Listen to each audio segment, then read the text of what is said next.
नमस्कार किसान भाइयों। आज हम फिर से आप लोगों को चने की खेती से अवगत कराने के लिए आए हुए हैं।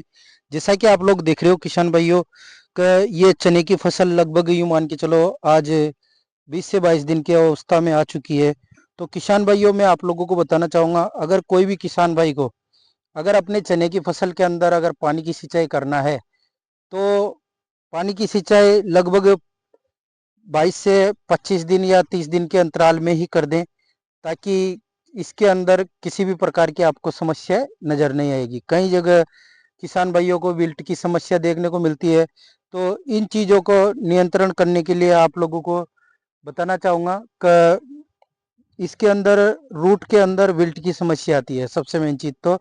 और उसके बाद में इसके अंदर जैसे खरपतवार की भी प्रॉब्लम आ जाती है। तो किसान भाइयों आप जैसे इसको सिंचाई करो तो उसके साथ में खरपतवार नाशक दवा को मिलाकर भी डाल सकते हो।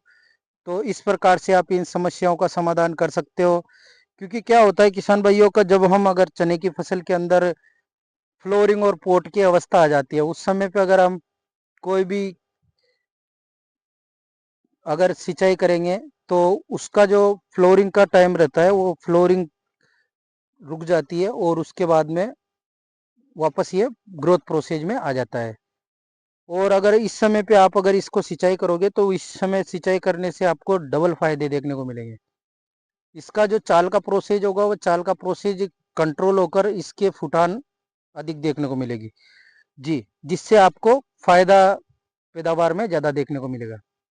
इसके साथ साथ में हम बात करते हैं, कई बार देखा है किसान भाइयों का, किसान चने की फसल लगाते हैं उसके अंदर कई प्रकार के माइक्रो न्यूट्रिएंट का प्रयोग करते हैं। जैसे कोई ग्रोथ प्रमोटर डाल लेते हैं, कोई और अन्य प्रकार की जो उत्पाद आते हैं उनका प्रयोग लेते हैं। तो उससे क्या है कि उनकी फसल देखने के समय पे उस समय तो काफ़ी अच्छा उसका प्रोडक्शन देखने को मिलता है कि हमने जो चीज़ें प्रयोग की है उसका बहुत बेस्ट रिजल्ट है।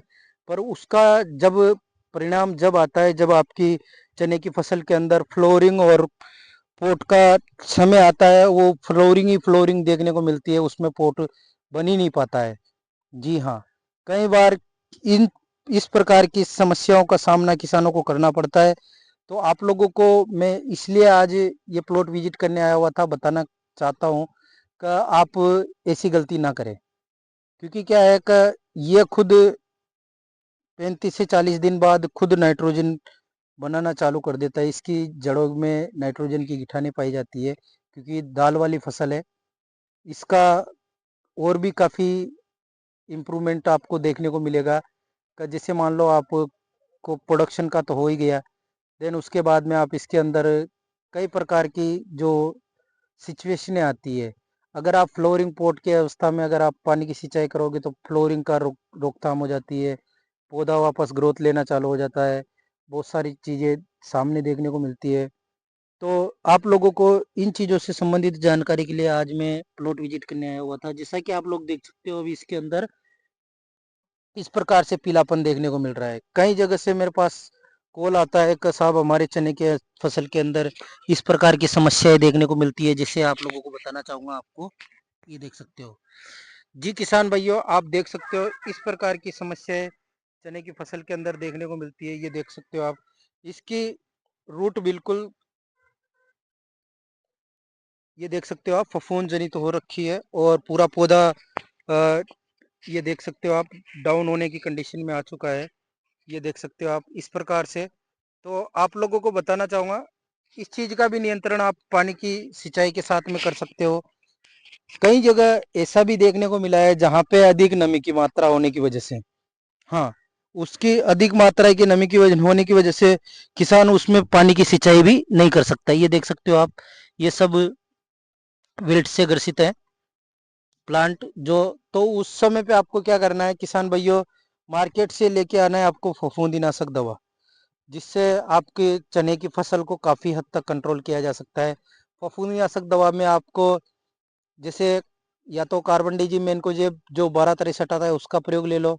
उसके साथ में आपको इंसेक्टिसाइड मिलाना बेहद ज़रूरी है। उसमें चाहे आप थाइमोथैक्साम लो या फिर कोई अन्य जैसे लिक्विड फॉर्मुलेशन में आता है या दानेदार में, इस प्रकार से आप अपने चने की फसल को सुव्यवस्थित बनाए रख सकते हो। अच्छे प्रोडक्शन, अच्छी लागत लेने के लिए आपको, अगर आप लोगों ने चने की फसल के अंदर पोटास का प्रयोग नहीं लिया है, तो आप जब भी स्प्रे डालो उस समय आप इसमें पोटास को भी कंबाइंड करना है, क्योंकि पोटास चने की फसल के लिए फास्फोरस और पोटास की मात्रा होती है, वो इसके लिए काफ़ी महत्वपूर्ण भूमिका मानी जाती है।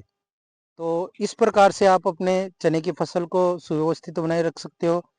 और बाकी बात करेंगे इसकी सेफ्टी कवर के लिए, जिसे अगर आपको सुंडी का अटैक देखने को मिलता है, तो उसके लिए या तो इमामेक्टिन बेंजोएट 1.9% का प्रयोग ले सकते हो, जो लिक्विड वाला आता है, या फिर आप जो इमामेक्टिन बेंजोएट 5% एसजी फॉर्मुलेशन में आता है उसका प्रयोग ले सकते हो, जिससे आप अपने चने की फसल को काफ़ी बेहतर बना सकते हो। फफूंदीनाशक दवाओं के प्रकार लिए आप, जैसे इसमें पानी की सिंचाई कर रहे हो, उसमें 5 से 7 किलो प्रति बीघे के हिसाब से यूरिया लेकर उसके साथ में या तो ट्राइकोडर्मा मिला लो या फिर कॉपर ऑक्सीक्लोराइड का प्रयोग ले सकते हो। इस प्रकार से आप फफूंद को भी जड़ से भी कंट्रोल कर सकते हो। और ऊपर से अगर आप स्प्रे डाल रहे हो और स्प्रे में आपको फफूंदीनाशक लेना है, तो उसके लिए आप या तो एंट्राकोल ले लो, या फिर जैसे मैंने बताया आपको कार्बन डाइजिम मेनकोजेब का भी प्रयोग आप इसमें कर सकते हो। इस प्रकार चने की फसल का अच्छा उत्पादन भी ले सकते हो और उसके साथ साथ में सूखने से और इसकी बीमारियों को भी कंट्रोल कर सकते हैं। ये देख सकते हो आप किसान भाइयों, इसके अंदर कई जगह विल्ट की समस्या कुछ ज़्यादा ही देखने को मिल रही है। ये देख सकते हो आप, ये यहाँ भी इस प्रकार का अटैक इसमें देखने को मिल रहा है। तो बने रहिए किसान भाइयों। मैं मोहित कुमार सुमन, मेरा यूट्यूब चैनल @मोहित सुमन 2305 के नाम से। अगर आप मेरे यूट्यूब चैनल पर नए हो तो चैनल को सब्सक्राइब करना ना भूलें, साथ में बेल आइकन जरूर दबाएं, ताकि आप लोगों तक मैं कोई भी फसल से संबंधित नोटिफिकेशन अपडेट डालूं तो वो आप तक पूर्ण रूप से पहुंच सके। धन्यवाद साहब। जय जवान जय किसान।